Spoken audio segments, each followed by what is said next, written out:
What's up, everybody? Welcome back. So today we're going to try to make sense out of these Galactic Legend kits, talk about what's in them and what we can infer from it, and talk about some uses that we'll see with these kits, and also try to figure out some of these things that just seem really confusing. And I do have to say, looking at these kits and thinking about it for a couple of days, Kylo Ren's kit is really underwhelming compared to Rey. It's really unfortunate. A lot of people went for First Order, and now they're definitely getting what seems to be a far worse version of a Galactic Legend than Rey. But we'll talk about that and discuss some of the things that you can use Kylo for, and figure out what some ways we can counter Rey. Maybe we'll probably talk with DB Official about that later, so we can figure out some counters for Rey and Kylo both, see what we can come up with. But let's start with Rey's kit. Her kit, she is pretty much a damage, healer, and she's not really a tank, but she has a lot of synergies that really helps prevent your team from taking damage. Yeah, she's just kind of nuts. Both characters are, by the way, are going to have 6 Zetas on them, so you're going to need 120 Zeta mats. Just be ready for that.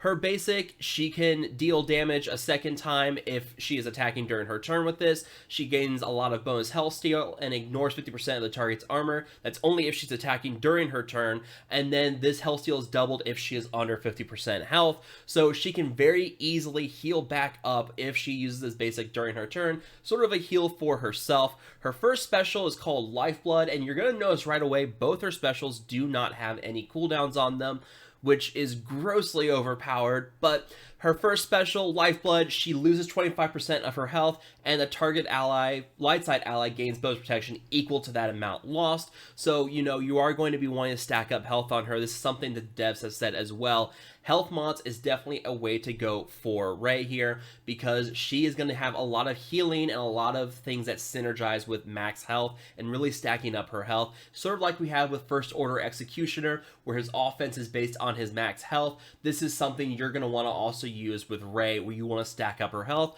mostly because of Lifeblood, where she loses health and then gives bonus protection to an ally based on that amount.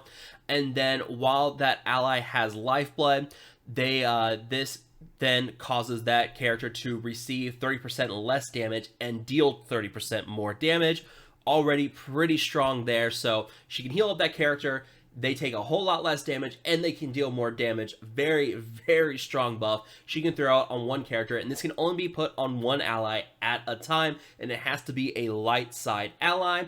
And she cannot use this if she is at or below 25% health at the start of her turn.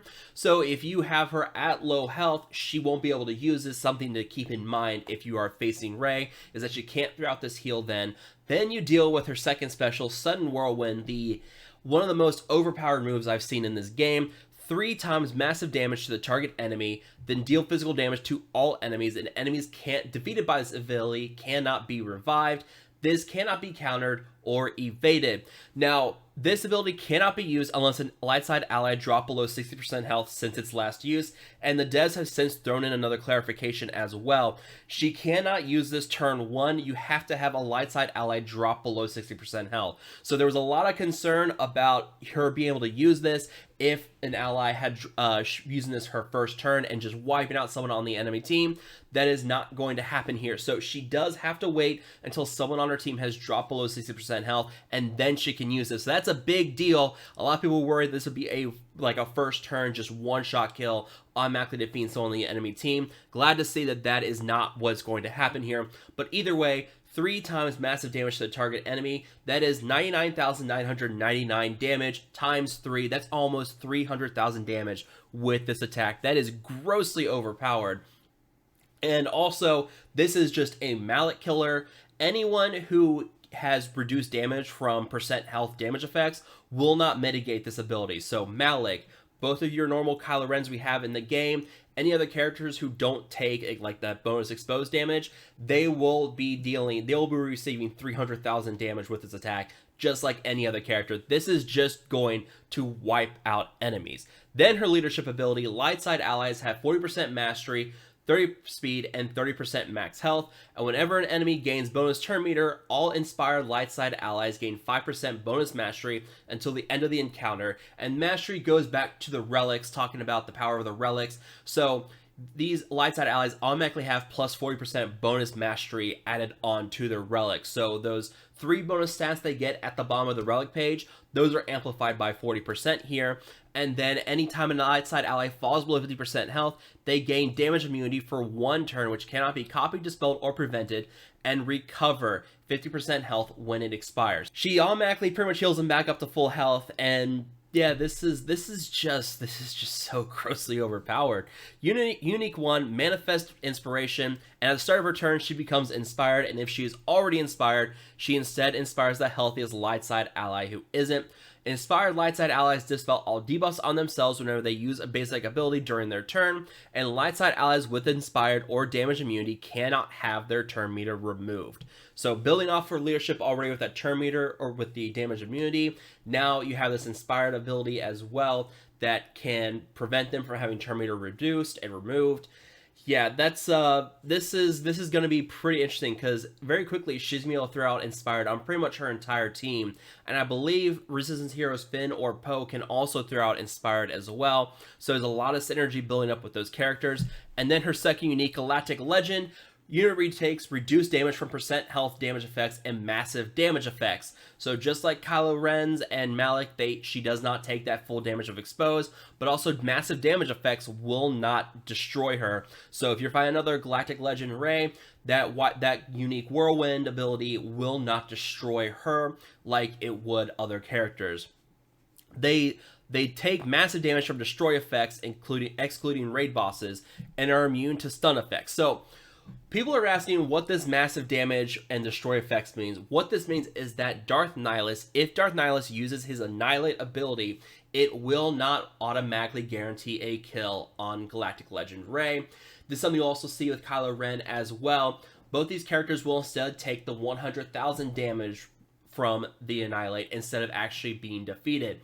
So Darth Nihilus cannot automatically defeat your Galactic Legends, and yeah, that's gonna be a big problem for a lot of characters encounters. Also, it should be noticed here, excluding raid bosses. So Darth Nihilus in the raid will still be able to annihilate Galactic Legend Rey. This unit has plus 10% max health and protection per relic amplifier level, and the damage they receive is decreased by 30%. So Relic 7 is 70% bonus max health and protection. That is, oh man, this is just, it's just kind of crazy. And we haven't even gotten to her ultimate ability yet, which is called Heir to the Jedi. But yeah, she's going to be very tanky. She has a lot of bonus health, which allows her to heal a lot. She can do a huge amount of damage with her special whirlwind ability. And her leadership, she gets the bonus speed for light side allies. And then Heir to the Jedi. Rey gains 6% ultimate charge at the start of every character's turn. And until the end of her next turn, she enters a defensive stance and damage light side allies. And the damage that light side allies receive is reduced to 1. And while in this stance, she can't act. She has 30% less speed, is immune to all detrimental effects, and cannot be defeated. And upon activating this again, she deals true damage to the enemy team split among all of them. And the ultimate charge is then consumed and reduced back down to 0%. Cannot be countered or evaded. So she pretty much prevents your entire team from being defeated. She has 30% less speed, which means it's a very drawn-out turtle kind of phase where you really can't damage anyone on the enemy team. You can use instant defeating attacks like Annihilate to defeat someone, but that's about it. I'm pretty sure this is also going to mitigate the damage on massive effects. It doesn't say anything here, but I'm pretty sure massive damage effects will be mitigated down to 1 as well.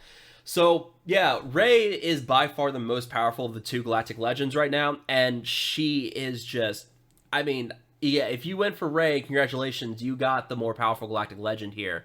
And one thing to note here is that the unique for Galactic Legend, you're going to have that on Supreme Leader Kylo Ren as well. Now, Kylo Ren is definitely the weaker of the 2. We're going to talk a little bit about one of his abilities that seems completely unnecessary for what they did to Kylo, but we'll talk about that a little bit more. His basic can inflict buff immunity for 2 turns and deal physical damage to them twice, and if it's stunned, deal physical damage again and gain advantage for 2 turns, and if it is his turn when he uses the basic, he gains 10 Siphon until the end of the encounter. We'll talk about Siphon a little bit more, one of his other abilities here. His first special is Stasis Strike. Do note that he does not have 0 turn cooldowns on his abilities. Dispel all buffs on all enemies and stun the enemy target for 2 turns, which cannot be copied, dispelled, or resisted. Then deal physical damage to the target enemy, and Kylo gains 20 Siphon until the end of the encounter. And on a critical hit, Kylo gains 40 Siphon instead. Yeah, so he can get a lot of Siphon, which bleeds into his next ability here. And that Siphon's going to play into his ultimate ability as well. But Siphon is basically him stealing the mastery of the relics from the enemy target. Cannot be evaded, yada yada. Special 2, Furious Onslaught. Deal physical damage to all enemies. He siphons mastery from the target enemy, doubled if they were stunned, which can't be resisted. Then dispel all debuffs on all dark side allies and grant them advantage for 2 turns. Siphon mastery. He gains a percentage of mastery equal to this unit's siphon until the end of the encounter, and the target loses that much mastery. Stacking excludes raid bosses and Galactic Legends. So what happens here is that as the fight goes on, Kylo Ren gets far more powerful. He constantly is stealing mastery from the enemy. He can't steal it from Galactic Legend Rey, obviously, but any character with relics, he can siphon their mastery from them, and he is going to very quickly build up this this ability and really just get nasty with it. So his basic, the kind of turn of order that you want to go for this is use his basic Brutal Assault that can give him advantage for 2 turns, then use Stasis Strike, because then with that critical hit, he can gain 40 Siphon in addition to the 10 he gained with his basic. That's 50. And then he can use that Siphon mastery and steal 50% of the mastery from a target with the Furious Onslaught. That's a big deal. If you're attacking someone like a damage dealer or a tank, that's a lot of bonus health, protection, health steal, damage, crit chance, crit damage he can steal from someone and really buff up his damage or his tankiness very quickly. Then we get to his leadership, and this is where things kind of start to go sideways for Kylo Ren compared to Rey. Darkside allies have plus 40% mastery and plus 50% crit damage.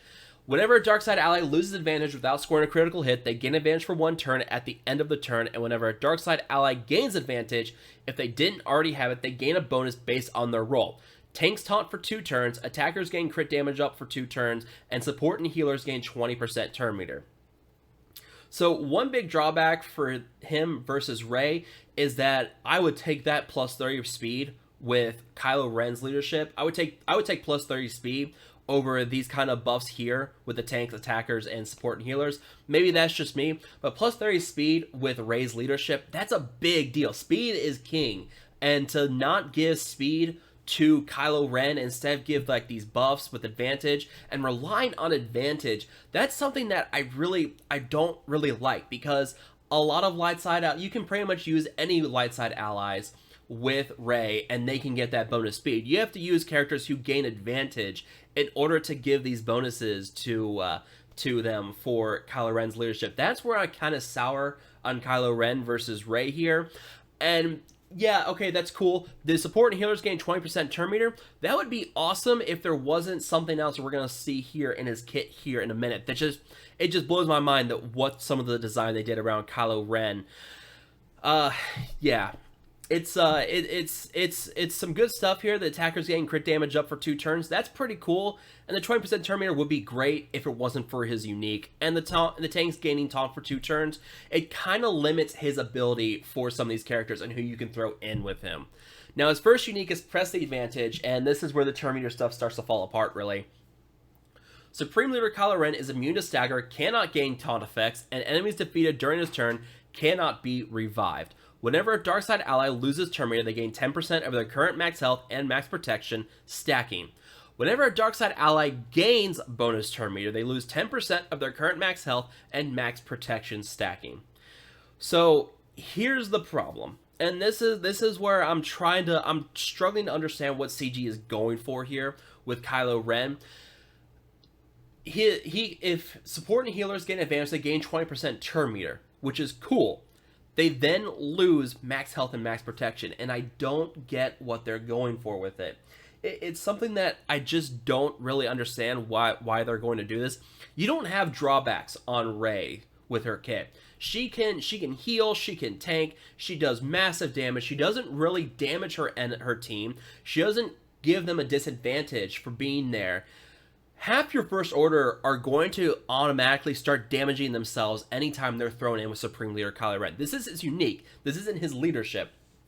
And this is what people were saying, is that if a lot of people, if it wasn't for this unique, they would still use they would use Kylo Ren on mass lead over this lead for Supreme Leader Kylo Ren, because it's just so lackluster. And then they have this drawback with losing max health and max protection. It just doesn't make sense. So General Hux, First Order Stormtrooper, First Order you cannot use First Order Executioner with Kylo Ren, because anytime he scores a critical hit, he automatically gives his First Order allies bonus turn meter. You can't use Executioner. You can't use some of the most powerful First Order characters with Kylo Ren and expect this team to work well. And that's what drives me nuts. The taunt with Stormtrooper automatically gives turn meter to your whole team. Hux automatically gains turn meter anytime he gains advantage, which is going to be happening a lot. So he's going to quickly die off. First Order Executioner is just going to destroy your whole team. Sith Trooper is a godsend for Kylo Ren, or for Supreme Leader Kylo Ren. He's definitely one character you can definitely use. You can't use the masked Kylo Ren because he's going to give turn meter to your whole team. It's just half of the First Order you cannot use the Supreme Leader Kylo Ren. It's something that drives me nuts. And it's not just Supreme Leader Kylo, or it's not just First Order. If you go back and look at Palpatine, Palpatine is one of the characters you have to take to Relic 7 to get Supreme Leader Kylo Ren. You cannot use them together. Like, you just can't, because of this reduction of current max health and max protection. You can't use Palpatine's lead because that's just going to murder everyone on that team if Kylo Ren's thrown in there. And you just can't use the basic with Palpatine because he gains bonus turn meter anytime that someone is shocked. He also gains bonus turn meter if someone has shock on them already. And I wish I could see what CG is going for here with this unique. I mean, maybe in practice, Supreme Leader Kylo Ren just does monster damage, and it's to basically prevent him from becoming some god tier character that just defeats everything because his whole team was just there to support him. Maybe that's what's going on. Maybe there's some balance here that they're seeing, but to see this on paper, this is a huge drawback. And if you go down the comments on this page talking about his strategy, a lot of people are complaining about this because of this reduction of max health and max protection. You don't have something like that with Rey, so why have it here with Supreme Leader Kylo Ren? It just doesn't make sense. But let's just move on. Unique 2 Galactic Legend, it is just like Rey, so nothing special there.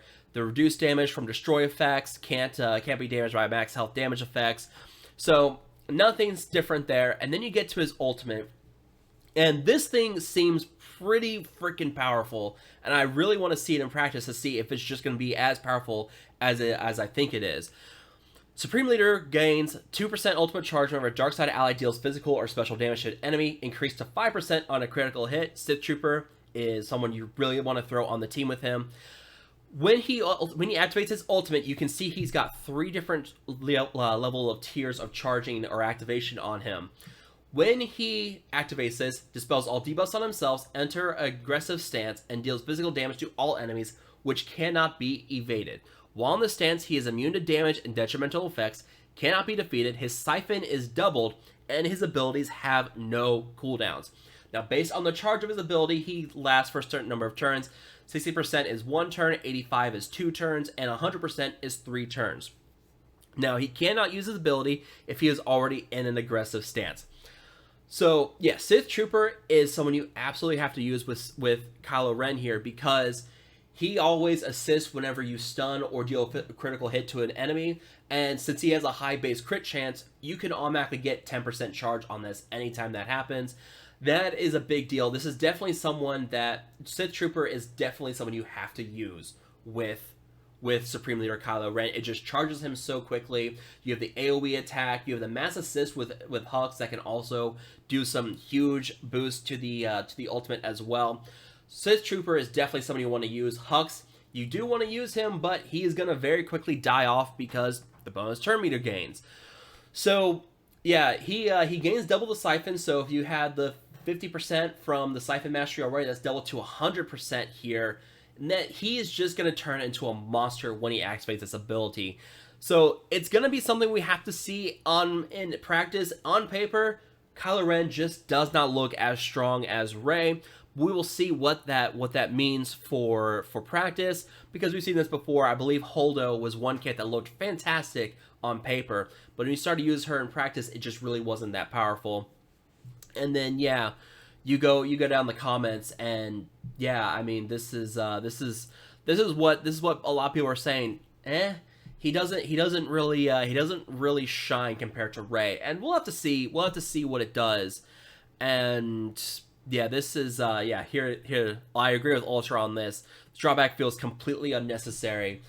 Let me know down below, what do you guys think of these kits? Are you guys still going for either one? Let me know. As always, feel free to like, share, and subscribe. I will see you guys next time.